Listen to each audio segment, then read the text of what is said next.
Physics में जो अगला टॉपिक आता है वो है गति के समीकरण या इक्वेशन ऑफ मोशन। देखिए, गति के समीकरण जो है वो पार्टिकल डायनेमिक्स या कण गतिकी का एक बहुत ही महत्वपूर्ण टॉपिक है जो बचपन से बहुत सारी क्लासेस में पढ़ाया जाता है। अब आज हम इन गति के समीकरणों पर थोड़ी चर्चा करेंगे, लेकिन देखिए गति के समीकरणों को समझने से पहले हम इनकी कंडीशंस को समझते हैं, या आप कहें कि गति के समीकरण को अप्लाई करने के लिए कौन कौन सी कंडीशंस होनी चाहिए। देखिए, ये गति के समीकरण जो है वो हमेशा तब अप्लाई होंगे जब वस्तु या कण की गति जो है वो एक सीधी रेखा में हो, या आप कहें कि बिल्कुल एक लीनियर मोशन हो, ठीक है, तब ये जो गति के समीकरण है वो अप्लाई होते हैं। और दूसरा, उसमें जो त्वरण है वो एक समान रहना चाहिए, या कांस्टेंट एक्सीलरेशन, या आप कह सकते हैं यूनिफॉर्म एक्सीलरेशन, या नियत त्वरण से वस्तु गतिशील होनी चाहिए। अगर त्वरण का मान बदल रहा है तो वहां पर ये जो समीकरण है वो अप्लाई नहीं होंगे। देखिए, अब इन गति के समीकरणों में होता क्या है। देखिए, इन गति के समीकरणों में वेग, त्वरण, विस्थापन या समय के साथ में इनका संबंध बताया जाता है। और जैसा कि हम जो है इस प्रकार से पढ़ते आए हैं छोटी क्लासेस से कि ये गति के समीकरण जो है मुख्यतः तीन हैं जो आपस में वेग, त्वरण, विस्थापन और समय का संबंध बताते हैं। तो आइए देखिए ये समीकरण क्या है। देखिए, ये गति के जो समीकरण है वो देखिए गति के जो समीकरण है वो वस्तु के वेग, त्वरण या उसके द्वारा तय विस्थापन या जो दूरी के बीच में संबंध को बताता है। देखिए, एक रेखीय दूरी में जो दूरी और विस्थापन है वो समान ही रहेंगे। देखिए, मान लीजिए कि कोई कण जो है जिसका प्रारंभिक वेग u है और वो t समय में जो है इस प्रकार से s दूरी तय करता है और उसका जो अंतिम वेग है वो v है। ठीक है, ये कंडीशन है कि प्रारंभिक वेग u, उसके बाद में v जो है वो अंतिम वेग है, s जो है वो विस्थापन या दूरी है, t जो है वो इस पूरी यात्रा में जो लगा समय है, और a जो है वो त्वरण है।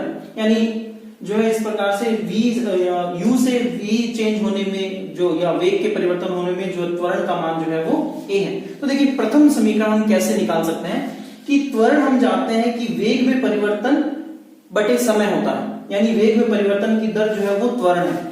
तो अंतिम वेग है v, प्रारंभिक वेग है u, और अपॉन समय, यानी वेग में परिवर्तन जो है वो t समय में होता है। तो त्वरण a बराबर v minus u upon t। ठीक है, t को इधर देंगे तो at बराबर v माइनस यू, और समीकरण को इस तरह से सोल्व करेंगे तो v बराबर u प्लस at, यानी ये गति का पहला समीकरण है, v बराबर u प्लस at, जो हमें वेग, त्वरण और समय के संबंध को बताता है। इसी तरह देखिए, गति का जो दूसरा समीकरण है वो कैसे ज्ञात कर सकते हैं।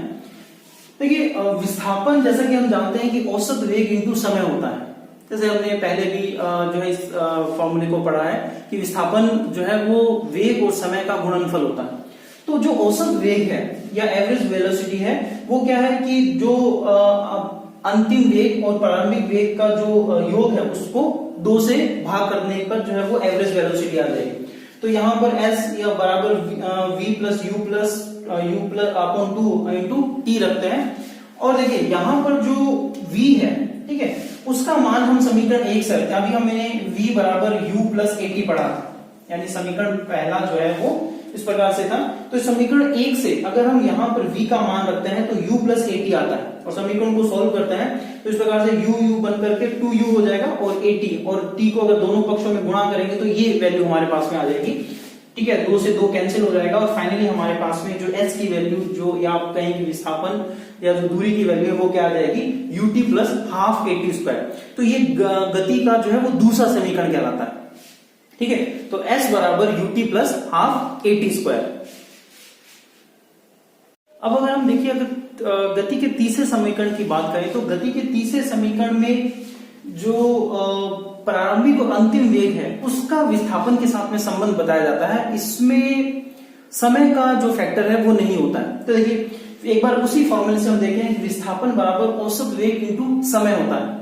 तो s बराबर v plus you upon 2 into T.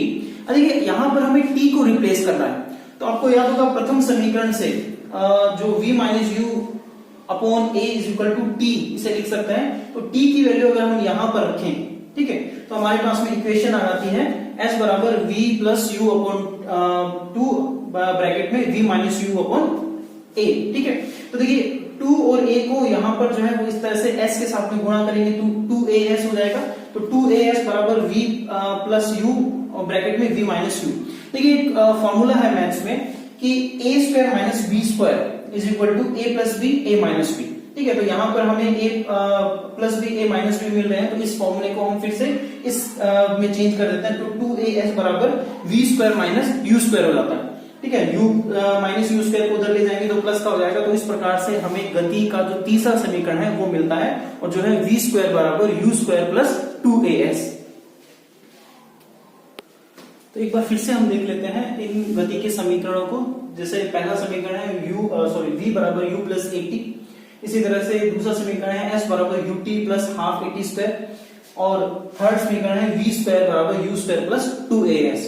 देखिए इन्हें गैलीलियो के समीकरण भी कहा जाता है, और इन्हीं समीकरणों से एक और समीकरण डेराइव किया जाता है। मूल समीकरण 3 है, लेकिन इन्हीं से एक और समीकरण विकसित किया जाता है जिसमें किसी वस्तु द्वारा पर्टिकुलर nवें सेकंड में जितनी तय की गई दूरी है उसका जो है मान निकाला जाता है। यानी अगर मान लीजिए कि कोई वस्तु 10 सेकंड तक गति करती है, तो किसी भी पर्टिकुलर क्षण, जैसे मान लीजिए कि 7वें सेकंड में, 8वें सेकंड में या 9वें सेकंड में या किसी अन्य सेकंड में, उसके द्वारा जो तय की गई दूरी होगी उसका मान होगा Sn बराबर u plus a by 2 bracket में 2n माइनस 1। तो इस प्रकार से गति के समीकरण जो है वो जो है ये 3 इस प्रकार से।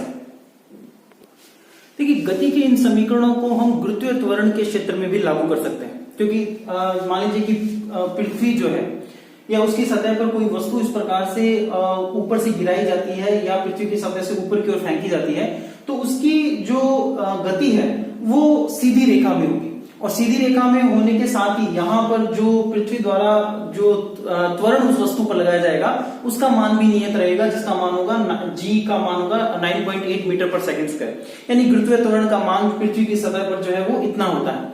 अब इस गुरुत्वीय त्वरण के प्रभाव में वस्तु मान लीजिए कि u प्रारंभिक वेग से, ठीक है, h ऊंचाई से छोड़ी जाती है और इसे पृथ्वी की सतह तक आने में t समय लगता है। तो इस स्थिति में हम वस्तु के जो गति के समीकरण है उनको इस प्रकार से देख सकते हैं कि v बराबर u प्लस gt, यानी पहला समीकरण। h यहाँ पर विस्थापन को रिप्लेस कर देंगे हाइट से, क्योंकि यहाँ पर हम जो इस प्रकार से गति जो है वो ऊर्ध्वाधर गति को देख रहे हैं, तो यहाँ पर s की जगह h रखेंगे और ut plus half gt square. इसी तरह से जो v स्क्वायर है वो u स्क्वायर प्लस 2gh हो जाएगा। तो ये गति का जो एक अन्य समीकरण हमने अभी देखा था, या जो इन तीनों से ही जो डेराइव किया था nवें सेकंड में तय दूरी है, तो यहाँ पर भी उसको हम अप्लाई कर सकते हैं। यहाँ पर भी हम इस प्रकार से h जो हाइट है, या आप कह सकते हैं कि वस्तु अगर मान लीजिए h ऊंचाई से गिराई जाती है, तो वो किसी क्षण में या किसी पर्टिकुलर सेकंड में कितनी ऊंचाई कवर करती है, ये भी हम उससे ज्ञात कर सकते हैं। तो ये जो है इस प्रकार से गुरुत्वीय त्वरण के प्रभाव में गति के समीकरण इस प्रकार है। देखिए अगर किसी वस्तु को पृथ्वी की सतह से h ऊंचाई से गिराया जाता है और इसे बिल्कुल एक तरह से छोड़ा जाता है इस तरह से मुक्त अवस्था में, तो इसका मतलब है कि इस h ऊंचाई पर इसका जो u होगा वो 0 होगा, यानी प्रारंभिक वेग कितना होगा, 0 होगा। और इस u के 0 के साथ में हम h के या जो वेलोसिटी के जो डिफरेंट मान जो है वो ज्ञात कर सकते हैं।